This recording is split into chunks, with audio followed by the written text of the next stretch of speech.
Bismillahirrahmanirrahim. Elhamdülillah ve salatu ve selamu ala Resulillah. Amma ba'd. Assalamu alaikum ve rahmatullahi ve berekatuh. Hurmatlı cemaat. Allah subhanahu ve taala dağı bir jolu bizge жақшылық kılıp ıyık cuma gününde jerdegi en ıyık jerde meçitte işlerden en жақшысы ibadatlardan en mаңызы olan ibadat namazga çoğultup Allah'ını istep turuğa Allah mümkünçülük berip turat. Elhamdülillah. Allah Taala adam balasın bul dünyaga bir çoğun maksat menen jibergen. Allah Taala bul dünyaga bizge oşol maksatты işke aşırışыбыз üçün köp mümkünçülüklerdi bergen. Çındığında adam balasında başka biz menen birde жашап жаткан жаныбарлардан көп айырмачылыктар, артыкчылыктар бар.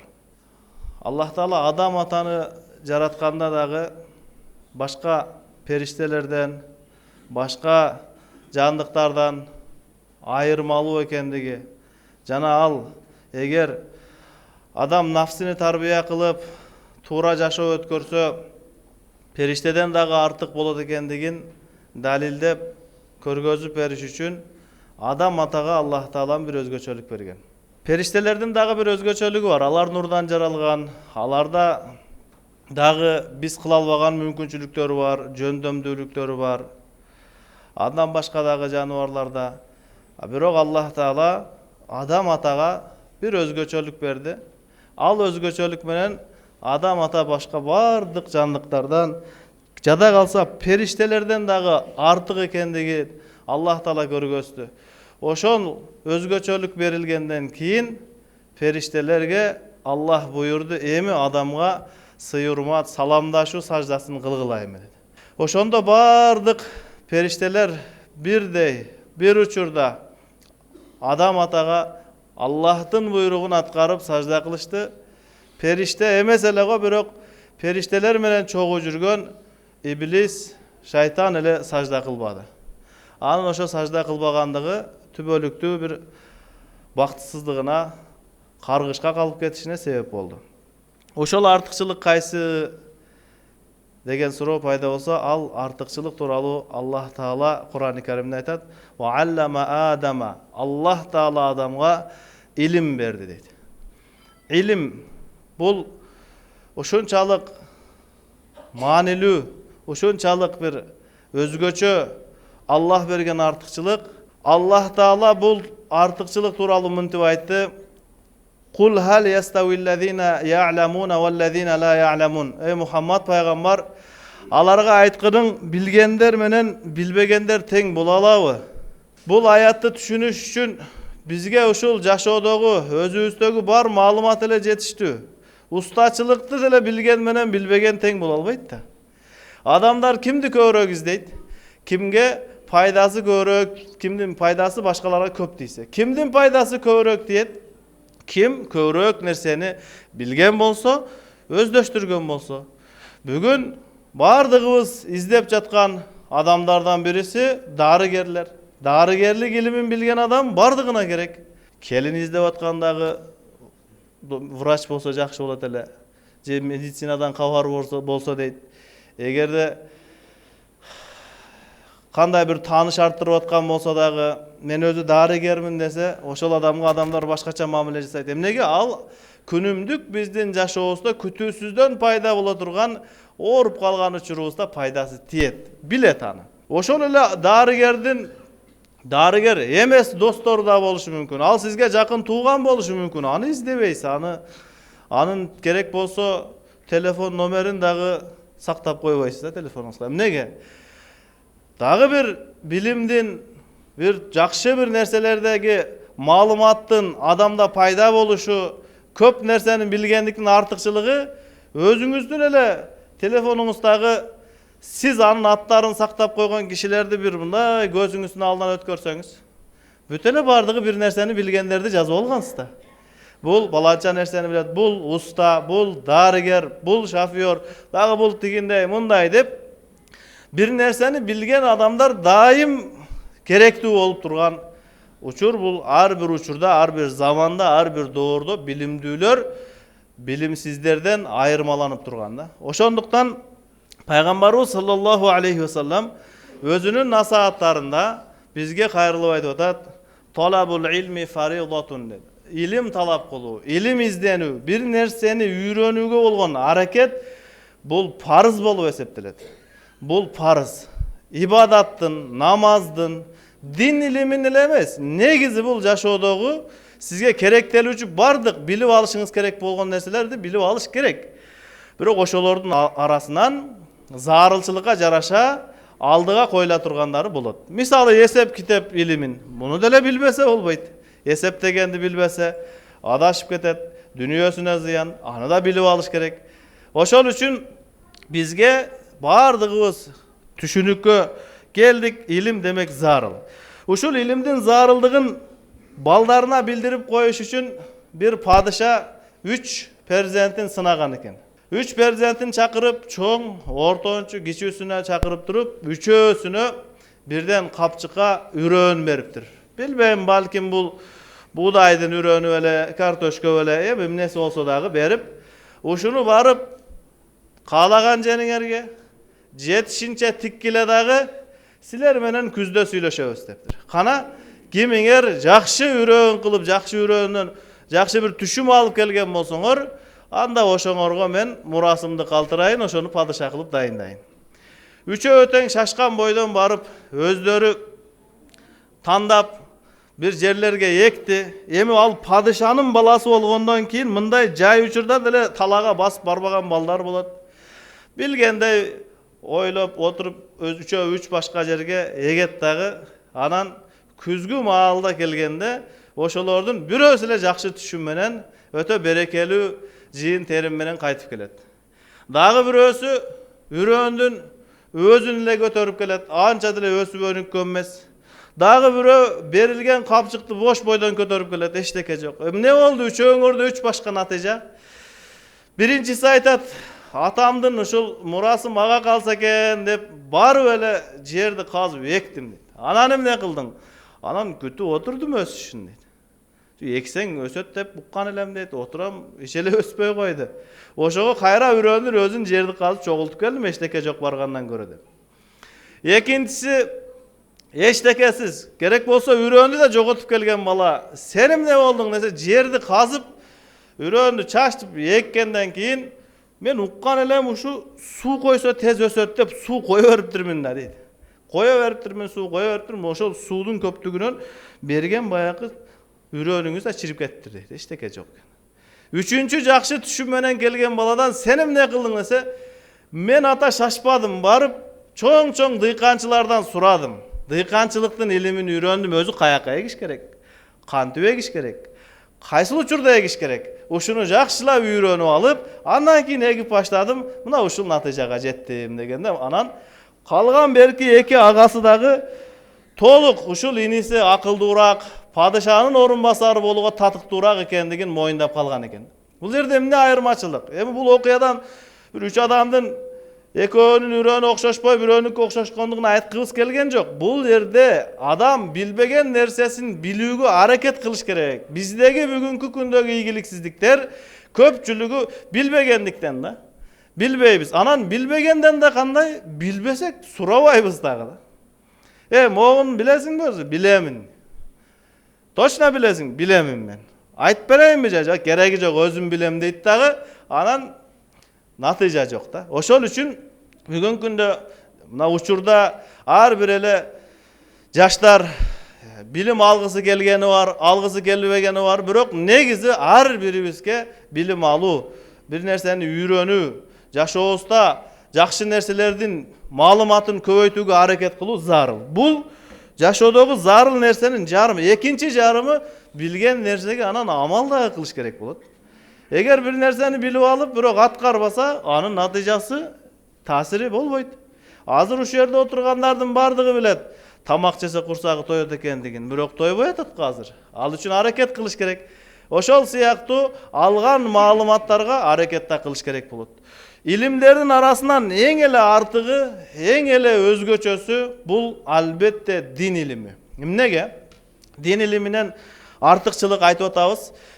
Себеби din bul adam balasının dünyadagi dagı, ahiretdegi dagı iyiliklerine jetip alıp bir çoğun bir jakşı natijaga jetişi üçün en zarıl nerse bul. Sebebi bir adam darıgerlik ilimini öğrense bul da zarıl. Men bu yerde kaysı zarıl emes de aytqım kelgen jok. Men artıkçılıkta aytıp atam. Bir adam darıgerlik ilimini bilet, bul adam darıger, bul orup atkan uçurubuzda bizge suuday kerek bul adam. Zarıl adam bul. Birok densooluk maselesi can çıkıp ketkenge çeyin ele da. Andan keyin dagı bizge paydası tiye turgan bir ilim kerek. Andan ne darıger bolboy koyuş kerek? Yok, boluş kerek. Darıger dagı zarıl. Birok darıgerlik ilimini algan adam darıgerlik ilimi menen çektelip kalbay, dagı din ilimini hareket kılsın.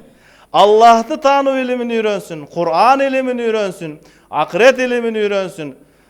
Dünyadan ötkönden keyin dagı paydası tiye turgan ilimlerdi öğrenүүgө hareket kılış kerek. Sebebi Peygamberimiz sallallahu aleyhi ve sellem bir hadiste aytat, kaysıl adam ilim jolun tandagan bolsa, anda Allah Taalaga 5 jolun jеңил kılat deydi. Sebebim nege? İlim jolu oңой emes.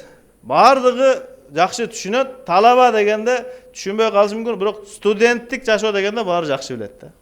Kalaganday tamak jok, kalagan nerseňizdi kalagan учурда atkara albaysız. Жетишсиздик менен har bir ilimge jetiş üçün kıyınçılık gerek bolat.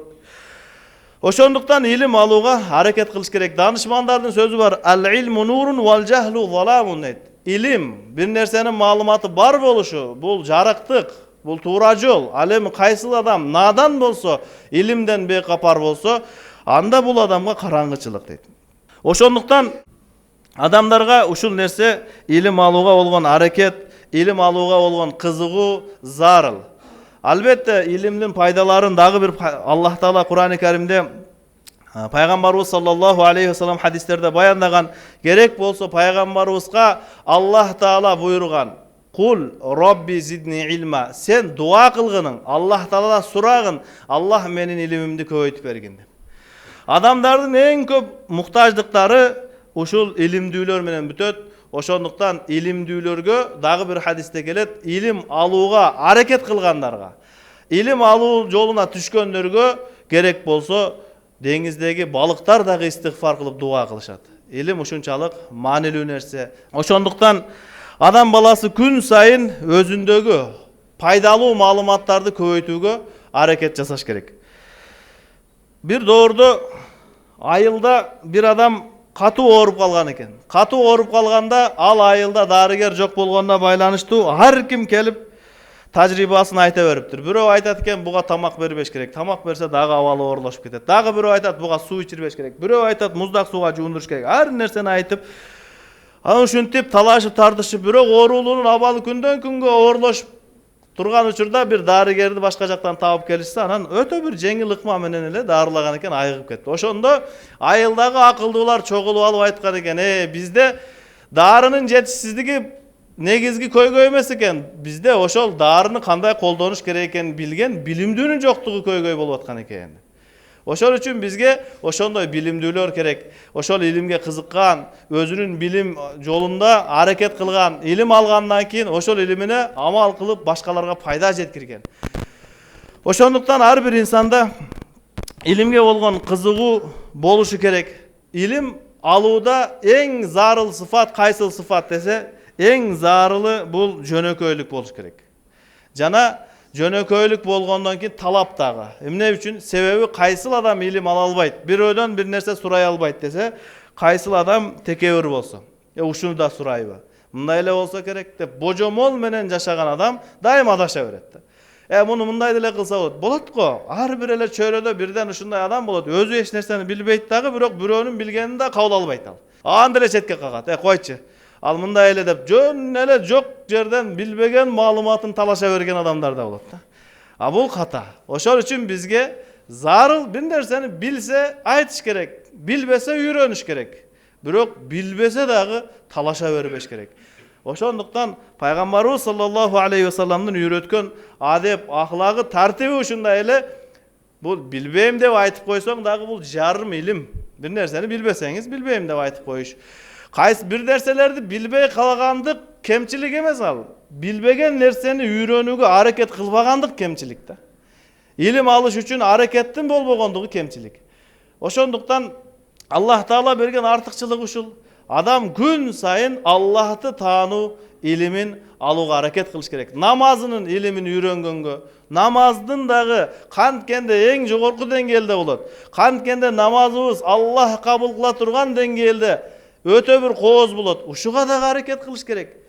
Биз бүгүнкү күндөгү жашоо тиричилигибиз өтө турган, жашоо тиричилигибизге керектүү нерселердин билимин үйрөнүп алдык, алхамдулилла. Ал бизге кызык дагы. Мисалы бир адам жаңы дүкөн ачкан болсо, бирөө келип айтса, дүкөн ачыптырсыз, кичине бир эки каталарыңыз бар экен, ошол үчүн клиент жок болуп атат деп айтып кетип калса, аркасынан ээрчи болот ал дүкөнчү. Айтып койбойсузбу ушу? Жоюп алайын ушул кемчиликти. Ушул кемчиликти оңдоп, мен да ишимди жүргүзүп кетейин. Менче сиз чоң билерман бир бизнесмен окшойсуз. Ооба мен ушундай. Айтып коюңузчу, жүрүңүз, бир пияла чай үстүндө айтып бер. Колдон келишинче дүнүйө тиричилигине байланыштуу кемчиликтерди жоюу үчүн туура маалымат алууга аракет болуп жатат. Жакшы. Бирок андан да жакшысы, бир адам намаз окуп аткан болсо, кечирип коюңуз, ушул намазыңызда бир-эки жерлерде ката бар экен, ошону оңдоп алыш керек десе, өзүңдү билип алчы дейт. Койчу. Эми Кудайга шүгүр окуп атпаймынбы? Окубагандар бар го, ошо окубагандарга бар оку деп айтпайсыңбы деп туруп, дини, акырет илимин алууга болгон кызыгуунун аздыгы дайым адам баласын өсүп өнүгүүдөн тосо берет да. Ошол үчүн үйрөнүп алыш керек. Ар бир илимди, сооданын илими болобу, ал дыйканчылыктын илими болобу. Бир дыйкан дыйканчылык кылаарда, дыйканчылык кылыш үчүн керектелүүчү үрөндү издегенден мурун жанагы падышанын баласындай кандай кылыш керек экендигин үйрөнүп алыш керек. Кандай кылыш керек экенде дегенде да эки нерсе бар. Биринчиси ошол жер тандаган, адан кайсыл учур мезгил ошол өнүктүрүш үчүн керектелүүчү илим бул дагы зарыл, бирок андан да зарылы бир дыйкан дыйканчылык кылса, Аллах разы болуш үчүн бул кандай жол тандаш керек? Буну да билип алыш керек. Бул билиши керек болгон зарыл нерсе бул. Себеби дыйканчылыгы жакшы болуп, бирок Алланын разычылыгына жете турган амал жасабагандыгы үчүн дыйканчылыктын пайдасын көрүп, бирок акыретте зыянына дагы түшүп калыш коркунучу бар. Ошондуктан ар бир учурда дыйкан болобу, соодагер, бир адам сооданы баштаганда мен кандай кылсам жакшы соода болот? Кандай кылган болсом туура соода болот? Аллах разы болот. Эми Аллах разы болобу, разы болбойбу, эмне тиешеси бар десе, ошол соодаңызга да берекени берүүчү Аллах Таала да. Эгер ката иш кылган болсоңуз, анда түбү тешилип калган баштыкка окшоп канча салсаң да толбойт да ал. Бүгүн бизди башыбызды оорутуп аткан, жүрөгүбүздү кыжалат кылган ушул. Мен деле эл катары кылып атам го, эмнеге окшошпой атат меники? Эмнеге окшошпой атат? Же мен алып сатып аткан нерсе элдер сурабай турган нерсеби? Эгер сиз туура соода кылсаңыз, эгер сиз Аллахтын өкүмүнө ылайык кылсаңыз, топурак сатып дагы байып кете бересиз. Эгер де Аллахнын өкүмүнө каршы, Аллах каалагандай эмес болуп калган болсо, анда алтын алып сатып дагы сиз ошо кыйроого, банкротко учурап калыш мүмкүн. Ошондуктан бизге эки түрдүү маалыматтагы зарыл. Биз бүгүн өнүктүрүш үчүн кандай кылыш керек, качан кылыш керекти үйрөнүп атабыз го, бирок Аллах каалагандай кылыш үчүн мен кандай кылышым керек? Кантсем Алла разы болот, ошонун илими. Ошондуктан мунун бардыгынын илими, мунун бардыгынын туура чечими Аллах Таала динге койгон. Дин десе бул намаз эле эмес. Жаназа намаз менен нике эле дин эмес. Дин деген бул ар бир жашоодогу. Керек болсо бүгүн үйлөнөйүн деген адамдагы сураш керек. Мен кандай кылышым керек? Мен кандай адам болушум керек? Же кандай күбө болуш керек? Кандай кылсам жашоо жакшы болот? Ушунун илимин алып туруп, андан кийин жашоону баштаса жакшы эмеспи? Жашоону баштап алып, анан бир-эки башы ташка тийгенден кийин өзү кандай болуш керек болчу деп келгенден көрө, алдын ала үйрөнүп алса жакшы эмеспи? Ошондуктан бүгүн бизге ушул зарыл болуп атат, илим алыш. Эмнеге? Себеби адам ката кылганда эки себептен ката кылат экен. Биринчи кылып аткан катасы себеби ал билбейт ушунун ката экендигин. Эмнеге мындай кылдың? Ушул сенин өнүгүп өсүшүңө тоскоол болгон нерсе десең, мен билбейт болчу экенмин да, мага эч ким айткан эмес дейт. Эч ким айтпайт аны. Аны келип туруп Adam bирөө сиздин кулагыңызга шыбырабайт, өзүңүз изденбесеңиз, илим ушундай кадырлуу нерсе да.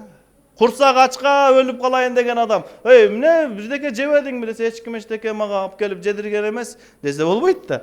Айтат да, изденбейсиңби, барып сурабайсыңбы деп. Ошол сыяктуу бүгүн биздин ката болуп кылып койгонубуздун себеби ката менен тууранын илимин, маалыматын алууга бизде аракет болбой калгандыктан. Эми ошону жоюш үчүн илим алышыбыз керек. Дагы экинчи себеби бар. Ката кылып алабыз кээде, ошонун ката экенин билебиз. Эмнеге десе, унутуп калгандыктан да. Мен унутуп коюптурмун. Ушундай болуп кетет экен. Анан ката кылып алабыз. Ошондуктан ушул эки нерсе тең жоюлуп кетиш үчүн бизге бүгүнкү күндө эң зарыл нерсе илим алуу, билим алуу, ошол нерселерди жашоого алып келиш үчүн аракет жасоо. Эгер кайсыл бир коомдо илимге кызыккандар көп болсо, илим алуучулар көп болсо, анда ошол коомдо Аллах Таала ойлоп көрбөгөндөй, болуп көрбөгөндөй өсүп өнүгүүлөрдү берет. Кайсыл коомдо жаштар илимге кызыкпай койсо, илим алууну убакытты жөн гана текке кетирүү деп ойлосо, анда бул коом күндөн күнгө артка кете берет. Ошондуктан биз бардыгыбыз ниет кылалы, өзүбүз дагы бүгүндөн баштап ар бирибиз илим алууга аракет жасайбыз жана өзүбүздүн бизге тиешелүү жакындарыбызды дагы илимге кызыктырып, күн сайын жакшы бир маалымат, пайдалуу бир илим алууга аракет жасайбыз иншалла. Аллах Таала бардыгыбызга айтылган нерселерге толук амал кылууну жеңил кылсын. Ва ахиру дa'wana анил хамдулиллахи rabbil alamin.